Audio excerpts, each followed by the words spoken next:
Hello बच्चों, let's read this question and the question says that the two diagonals are equal in a option A parallelogram, option B rhombus, option C rectangle and option D trapezium.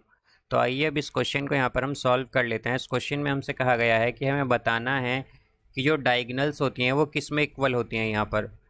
तो यहाँ पर हम की concept use करेंगे, concept that diagonals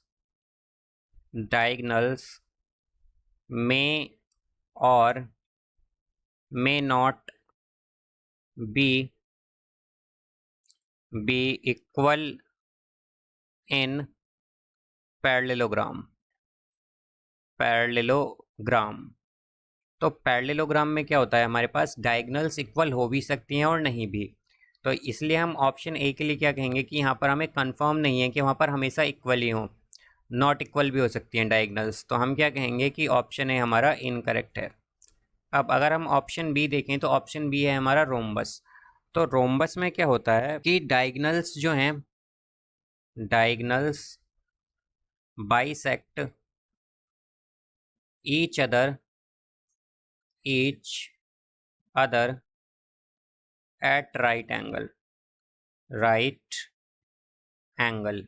वो एक दूसरे को राइट एंगल पर बाइसेक्ट करती हैं, बट नॉट इक्वल, पर वो इक्वल नहीं होती। यहाँ पर रोम्बस में हमारे पास जो डायगोनल्स होंगी वो बाइसेक्ट तो करेंगी एक दूसरे को राइट एंगल पर, बट वो इक्वल नहीं होंगी। तो ऑप्शन बी भी हमारा क्या हो जाता है, incorrect.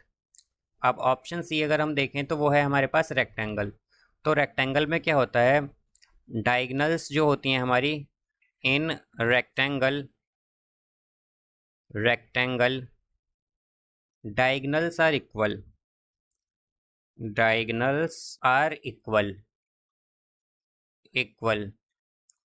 And bisect each other. वो बाइसेक्ट भी करती हैं एक दूसरे को, bisect each other but not at right angle. तो हमारे पास रेक्टेंगल में क्या होता है कि डायगोनल्स इक्वल भी होंगी और वो बाइसेक्ट भी करेंगी एक दूसरे को, बट वो राइट एंगल पर बाइसेक्ट नहीं करेंगी। तो हम क्या कहेंगे कि ऑप्शन सी जो है हमारा वो करेक्ट होगा, बिकॉज इसमें डायगोनल्स क्या होती हैं, वो इक्वल होती हैं। तो ऑप्शन सी हमारा करेक्ट है। अब अगर ऑप्शन डी देखें तो ऑप्शन डी है हमारा trapezium.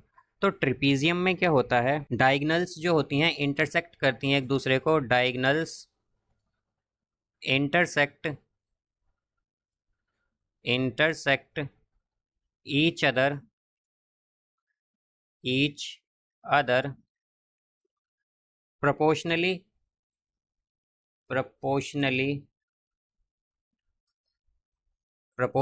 in the ratio of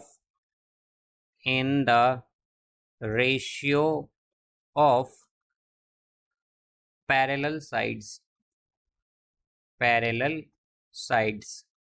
तो हमारे पास जो डायगोनल्स होती हैं ट्रेपीजियम में वो एक दूसरे को इंटरसेक्ट करती हैं उसी रेशियो में जिसमें कि पैरेलल साइड्स होती हैं। तो यहाँ पर भी हमारी डायगोनल्स क्या होंगी, इक्वल नहीं होंगी। तो हम क्या कहेंगे कि ऑप्शन डी भी इनकरेक्ट है। तो हमारा केवल एक ही ऑप्शन करेक्ट है, वो है ऑप्शन सी, बिकॉज रेक्टेंगल में हमारी डायगोनल्स इक्वल होती हैं। तो यहाँ पर करेक्ट आंसर आएगा option C. So I hope you understood it well. Best of luck. Thank you.